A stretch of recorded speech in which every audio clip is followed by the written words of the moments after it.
The film itself is 10 years old, but it was actually filmed a few years before that. Okay. So I'm 30 now, and I'm 16 in the film. So the process itself started at least 14 years ago. It's very surreal to watch it back. I haven't watched it in years. Yeah, it's very like emotional and like weird flashbacks and just. Lloyd's asking, do you remember that? I'm like, no, it's like a lifetime ago. It is like a lifetime ago. But it was nice to see it back. So since those 10 years, 12, the journey, what's your journey been like since then? What have you been up to? So I was reading the kind of little updates on where everyone landed after the film finished. So I went off to university, which was an achievement in itself because I didn't finish high school. I barely made it out, but I managed to go off and do like a BTEC.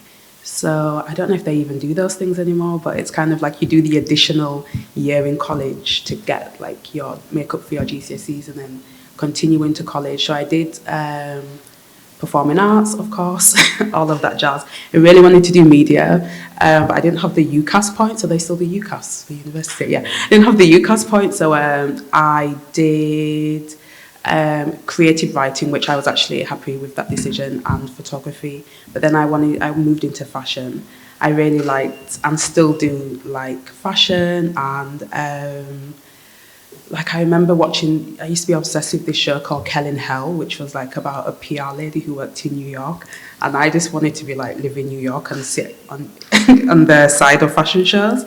So I was like, what is my in? And I remember all the career advisors always saying, what is your skill set? Kind of think about transferable skills and all of those kind of key terms. So I went off to do fashion, journalism being my like creative writing side of myself, but hopefully the hope was that I would go into fashion, but I didn't.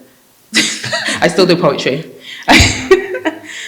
So that's what I did then, and fast forward a decade or so, I'm now living in London. I'm an events coordinator at the BFI and still do my poetry, my freelancing. What's the BFI? The British Film Institute. Is that implausible? So how I still do my poetry. It's very much has been my passion since I was young. So I started. I say after I aged out of Leeds Young Authors because it was for 13 to 19-year-olds, but we were all still kind of just buzzing and still very connected to what had been our lifestyle for years. Because I joined Leeds Young Authors, I was 13 up until 19, so it was really all of my teenagehood.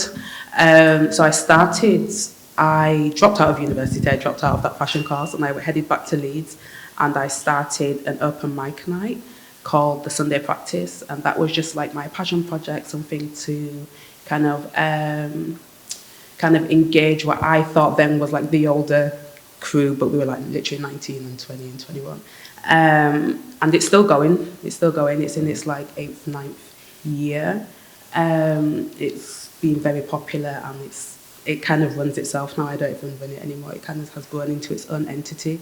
But from that, I gained, by accident, all of these curating, programming, event coordination skills. And so during the pandemic and during my degree, because by the grace of God, I don't know how I made it back to university.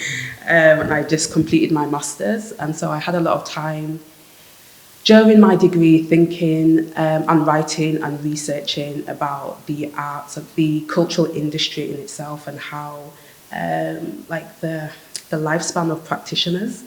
So I was reading into that a lot and writing my essays about kind of poetry and spoken word and how it goes into kind of teaching as well. And so I just had a journey through my MA and combined with the pandemic, just like, I felt like a little bit of a change and just like something to kind of shake it up a bit. And I realised I have these event skills just from running my open mic night that grew into this amazing thing, partnering with theatres and literature festivals. And so I put a few CVs out and now I'm at the BFI. So that's kind of from then to now, I guess.